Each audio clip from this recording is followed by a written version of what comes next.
Bonjour, alors j'ai fait récemment une vidéo concernant une corrélation entre le théorème d'interpolation de Lagrange sur les polynômes, donc un monde polynomial, et le lemme chinois qu'on connaît plutôt sur Z. Et là, ça a ouvert ça a ouvert des voies pour certaines personnes qui n'avaient pas vu ce genre de corrélation, et en particulier Titouan qui m'a poser la question, est-ce qu'il y a d'autres corrélations comme ça? Est-ce qu'il y a d'autres analogies? Et donc, évidemment, c'est énorme, les analogies, et je vais en parler. Je vais parler de l'analogie Cayley plus Hamilton égale Lagrange. Voilà, ça paraît une phrase un peu choc, une phrase peut-être un petit peu exagérée dans l'égalité formelle, mais ça donne une idée de ce que représente l'analogie entre le monde des groupes abéliens finis et le monde des espaces vectoriels, E, deux dimensions finies, munis d'un endomorphisme U.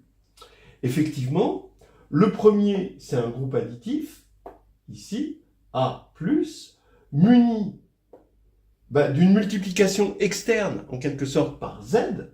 Donc ici, vous multipliez, vous avez M.A, ce serait juste MA, c'est-à-dire si M est positif, c'est A ajouté M fois, et si M est négatif, c'est A retranché moins M fois. Et ici, où on a finalement une structure de groupe additif E+, donc c'est l'espace vectoriel muni de son addition, et une multiplication externe par un polynôme, P de K de X, P.x égale, ici, c'est P de U, donc le polynôme de l'endomorphisme U, appliqué à X, puisque P de U, c'est un endomorphisme, on peut l'appliquer à X, et ça va aller dans E. Voilà. Et la corrélation vient du fait que Z et K de X, donc ces intervenants externes, en quelque sorte, sur les objets A et E, eh bien, Z et K de X sont tous deux des anneaux principaux. Avec, ce qui ne gâche rien, le fait que ce sont des anneaux principaux munis d'algorithmes d'Euclide, c'est-à-dire munis d'une division euclidienne. Ce sont des anneaux euclidiens, ce qui permet de calculer les objets qui vont intervenir dans la suite. Voilà, je vais commencer tout de suite le tableau, allons-y. Alors, pour commencer, vous allez voir qu'il y a des choses qui sont naturelles dans ce monde-là, c'est-à-dire naturelles dans le sens, attention, notre intuition naturelle des choses dépend de comment on les a apprises. Donc, dans l'enseignement, dans la pédagogie des maths, dans comment vous avez appris ces choses-là, c'est arrivé dans un certain ordre. Mais dans le monde de la réduction, les choses sont arrivées souvent dans un autre ordre. Et ça aussi, c'est intéressant. Ce qui peut paraître naturel d'un côté, alors qu'il est complètement analogue de l'autre côté, peut être naturel dans un sens et non naturel dans l'autre. Et c'est ce qui rend intéressant, d'ailleurs, d'autant plus intéressant, les analogies entre les deux. Donc, la première chose qu'on comprend, c'est qu'il y a un ordre à chaque élément. C'est-à-dire, comme on est dans un groupe fini, on va avoir forcément un élément minimal M non nul qui va annuler un élément A. On part d'un élément petit a de grand A et on a un élément M non nul qui l'annule. Voilà. C'est l'ordre d'un élément et il va diviser, par principalité justement de Z, il va diviser tous les autres annulateurs de A. Pareil, ici on va avoir un polynôme minimal local, ce qui paraît curieux, parce que ça c'était complètement naturel, et ça l'est moins dans la théorie. On ne démarre pas avec le polynôme minimal local. Bon, il faudrait, mais bon. Ok. C'est qu'on a un P qui va annuler forcément X. Il y en a au moins un non nul, pour des raisons de dimension, parce que K de X est de dimension infinie, mais ici, on va avoir un P minimal pour la divisibilité, et ici, bon, M, on le prend en positif, là, on va le prendre unitaire, et P, ici, qui va vérifier P de U de X égale 0, et qui est minimal pour la divisibilité. Il va diviser tous les autres polynômes, tels que P de U de X égale 0. C'est pareil que ça, et on l'appelle le polynôme minimal évidemment, pour U en X. Et on le note mu UX. Et voilà déjà une corrélation. Alors maintenant, dès qu'on voit qu'on a l'ordre d'un élément, on a un morphisme qui va de Z ici dans A, qui a K associe K bar associe KA, et modulo N, l'ordre, et donc qui est bien défini, et qui va définir un isomorphisme. Bien, c'est ce qu'on appelle la notion de groupe cyclique. C'est un groupe engendré par un élément monogène dans un monde fini. Eh bien, exactement de la même manière, on va avoir, ici c'était le plus petit sous-groupe qui contient A, plus petit sous-groupe de grand A qui contient petit a, eh bien ici, sous-groupe, ça va correspondre à quoi ici? C'est sous-espace, mais attention, U stable. Donc on veut un sous-espace U stable, et on veut le plus petit sous-espace U stable qui contienne l'élément X. Eh bien, on va avoir un morphisme qui a P associe, morphisme d'espace pour l'instant, qui a P associe P de U de X, comme on a défini ici. Voilà, c'est exactement l'analogue de ça, et qui va définir un isomorphisme, donc qui va être forcément surjectif, et qui va définir un isomorphisme quand on passe au quotient par le polynôme minimal local. Voilà. Donc, vous voyez que ici, on a la notion de groupe cyclique, et ici, on a la notion de sous-espace cyclique. Donc, vous voyez qu'ici, on a la notion de groupe cyclique, et ici, la notion d'espace cyclique, c'est-à-dire d'espace engendré par un seul élément. Vous prenez, il existe ici un élément qui va engendrer, en tant qu'espace U stable, tout. Voilà. Théorème de structure. Maintenant, j'attaque très haut pour qu'ensuite les choses soient que du plaisir. Le théorème sommet, finalement, de la théorie des groupes abéliens finis, c'est le théorème de structure, c'est-à-dire que, donc, en général, A n'est pas cyclique, on peut imaginer Z sur 2Z croix Z sur 2Z, mais en tout cas, on va pouvoir trouver plusieurs générateurs avec des ordres particuliers et qui vont faire que A va être isomorphe au produit de groupes cycliques avec les NI ici qui se divisent. Les NI sont alors appelés facteurs invariants à cause de l'unicité de ces facteurs lorsqu'on impose qu'ils se divisent entre eux. Voilà. Par exemple, Z sur 4Z croix Z sur 2Z, ça se divise. Donc les facteurs invariants, c'est 4 et 2. Si on prend Z sur 2Z croix Z sur 3Z, 2 et 3 ne sont pas les facteurs invariants, parce que Z sur 2Z par le lemme chinois, croix Z sur 3Z, ça fait Z sur 6Z, et le facteur invariant, c'est 6. Voilà. Alors maintenant, l'analogue du théorème de structure, c'est ce qu'on appelle le théorème de Frobenius, le fait que E est isomorphe, pareil, à un produit de quotient par des pays qui se divisent mutuellement. Donc quand je dis isomorphe, ici c'est en tant que groupe, et ici c'est en tant que espace vectoriel, mais qui en plus doit commuter avec l'action de k de x ici et par multiplication ici. Voilà. Les pays sont appelés invariants, les polynômes invariants de similitude. En gros, ça veut dire que U va avoir pour matrice une matrice diagonale par bloc compagnon. Et c'est les, alors à savoir ce que c'est, et les blocs compagnons, ils sont intéressants parce que ils dépendent, donc c'est des blocs qui dépendent de chaque polynôme, et le bloc compagnon P a pour polynôme caractéristique P, et pour polynôme minimal aussi P. D'ailleurs, c'est le cas des éléments cycliques ici. Si on regarde U, l'induit de U sur cet espace-là, il va avoir pour polynôme minimal forcément mu ux, et pour polynôme caractéristique, pour des raisons de dimension, mu ux aussi, pour des raisons de dimension, puisque la dimension de cet espace, c'est exactement le degré de mu ux. Voilà, une fois qu'on a passé ce sommet, on va pouvoir s'amuser. Let's have fun. Alors d'abord, regardez, le cardinal de z sur nz, c'est n. Donc quand on va multiplier tous les ni, on va avoir le cardinal de a. Ok, c'est ce qu'on appelle l'ordre du groupe. Donc l'ordre du groupe, c'est le cardinal de a. Maintenant, on va faire pareil avec les facteurs invariants, on va faire pareil avec les polynômes invariants de similitude. On les multiplie entre eux, ça va nous donner un polynôme. Eh bien oui, c'est le polynôme caractéristique. Parce que ce que je vous ai dit, c'est qu'on avait des matrices blocs dont le polynôme caractéristique, c'était les PI. Quand on veut faire le polynôme caractéristique de la matrice globale, c'est le produit des polynômes caractéristiques locaux. Donc ici, c'est le produit des PI, et donc c'est QU, c'est ce produit-là. Donc vous voyez que l'ordre du groupe correspond au polynôme caractéristique. Ça, c'est génial. Si au lieu de prendre le produit, on prend le PPCM.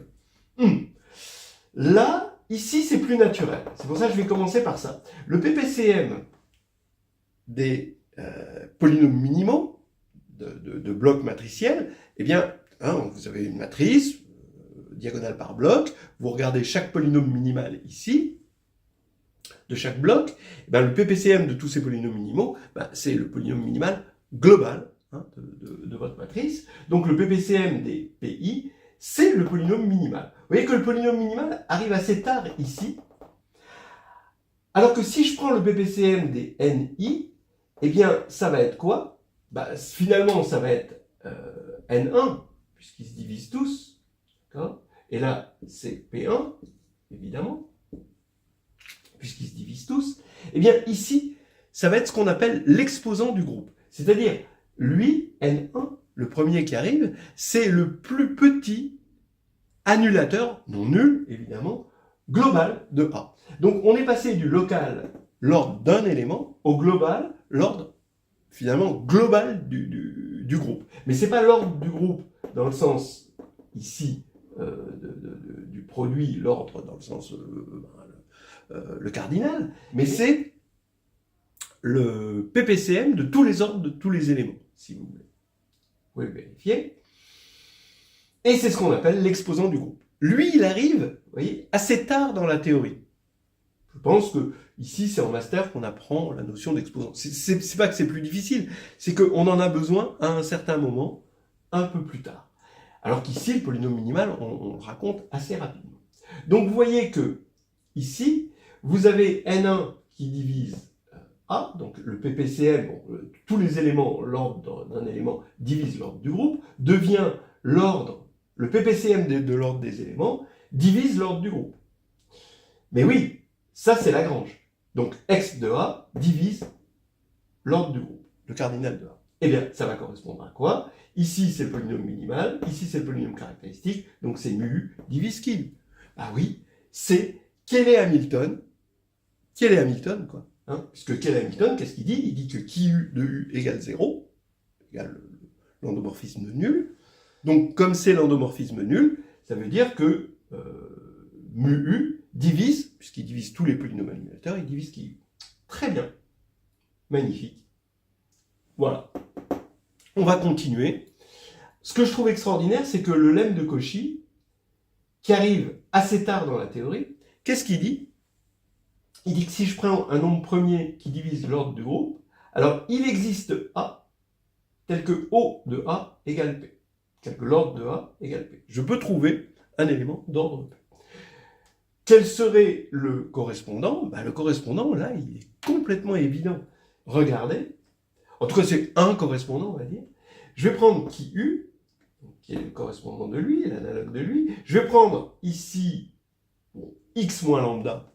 Donc là, c'est un irréductible, évidemment, puisqu'il est de degré 1. C'est un polynôme de degré 1. Donc, j'ai un x, ici, dans E, tel que son polynôme minimal local, c'est x moins lambda. Donc, x est non nul, sinon son polynôme minimal local, ce serait 1, le polynôme 1. Oui, mais mu ux, si c'est égal à x moins lambda, ça veut dire qu'il est non nul et qu'il est annulé par x moins lambda. Mais annulé par x moins lambda, ça veut dire que u de x est égal à lambda x. Donc comme il est non nul et que u de x est égal à lambda x, c'est l'existence d'un vecteur propre. Donc finalement, l'analogue du lemme de Cauchy, c'est que si lambda annule qui de u, c'est-à-dire si on a cette divisibilité, alors il existe un vecteur propre pour la valeur propre lambda. Voilà, c'est pas encore fini. Maintenant, on va passer à la dualité. Alors, quelques petites définitions. Ici, on a le dual E étoile, qui est assez naturel. C'est l'espace des formes linéaires de E dans K. L'équivalent, ça va être les caractères. Donc ici, en tant qu'ensemble, c'est les morphismes de A dans C étoile, le groupe multiplicatif C étoile, c'est-à-dire qui de A plus B égale à qui de A fois qui de B. Bon, comme c'est fini, ça va entraîner directement que qui de moins A, c'est qui de A puissance moins 1. Et ça, c'est un groupe pour la multiplication des fonctions, hein, puisqu'on récupère une multiplication des fonctions ici. Bien. Et donc, il y a une analogie entre les deux. Là, on arrive à démontrer, par exemple avec le théorème de structure, ou pas, que A chapeau est isomorphe à A. Mais c'est non canonique. De la même manière qu'on peut montrer que E étoile est isomorphe à E, vous le savez, puisqu'on a une base duale, donc finalement la dimension de E étoile est égale à la dimension de E, et donc on a un isomorphisme d'espace vectoriel. Je ne vais pas me poser de question si ça commute avec U ou quoi. Bon. Mais en tout cas, on sait que cette bijection dépend de la base, hein, donc c'est non canonique. Hein. On peut en créer, mais ça va dépendre de la base donnée. Mais si on regarde l'application de E dans son bidual qui a X associe à la forme linéaire sur le dual qui a phi dans le dual associe X de phi est égal à phi de X finalement, alors on obtient un isomorphisme, et de la même manière, on a que A est isomorphe au groupe des caractères sur les caractères. Alors, c'est pas tout à fait fini, on va encore parler de la réciproque de Lagrange dans le cas cyclique, qui est quelque chose qui me plaît bien, et quel est son correspondant, ici, son analogue, du côté de la réduction. Alors on finit vite fait avec la réciproque de Lagrange dans le cas cyclique. Regardez, je vais appeler, là cette fois-ci, A est cyclique, il est engendré par un seul élément, donc il est isomorphe à Z sur NZ, où N, c'est l'ordre de A.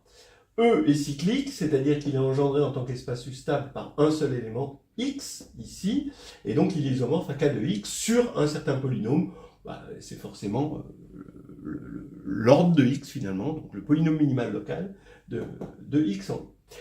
Bien, alors, d'abord, si je prends un élément quelconque de A que j'appelle B, B, ça va s'écrire KA, d'accord? Et l'ordre de B, on sait que c'est le quotient de N par le PGCD de N et K. Voilà. Et bien, de la même manière, si je prends Y dans E, ici, je vais forcément avoir Y qui est de la forme P de U de X, et bien le polynôme minimal de Y de U en Y, local, hein, eh bien ce sera pareil, le PGCD de mu UX, quotienté par mu UX, PGCD avec P. Et là, voici la réciproque de Lagrange avec unicité. Pour tout diviseur, donc on sait que tout sous-groupe hein, d'un groupe fini a pour ordre un diviseur de ce groupe, là on a la réciproque. Si réciproquement je prends un diviseur de n, de l'ordre du groupe, eh bien il existe un unique sous-groupe de A d'ordre D. Quel est cet unique sous-groupe? Eh bien c'est M fois A, où M, c'est justement n sur D. Bien. Eh bien, c'est pareil, on va prendre dans un sous-espace cyclique, quel que soit un diviseur, on va prendre un unitaire, hein, évidemment là on prend positif ici, quel que soit un diviseur unitaire de mu x, il va exister un unique sous-espace stable f, mu uf, tel que le le sous-espace stable, forcément, il va avoir un induit de U dessus, qu'on appelle U indice F, voilà, l'induit, et le polynôme minimal de U indice F, ce sera D. Voilà. Il est donc de la forme K de U appliqué en Y, de la même manière qu'on a ça, où Y, il s'écrit Q de U de X, avec Q, puisqu'on a un diviseur, c'est le quotient de mu x par d. Voilà, c'est exactement pareil. vous avez donc en fait, dans le cas cyclique, hein, une bijection, ici, entre les diviseurs positifs de n et les sous-groupes, hein, et ici, entre les diviseurs unitaires de mu ux et les sous-espaces U stable. Voilà. C'est terminé.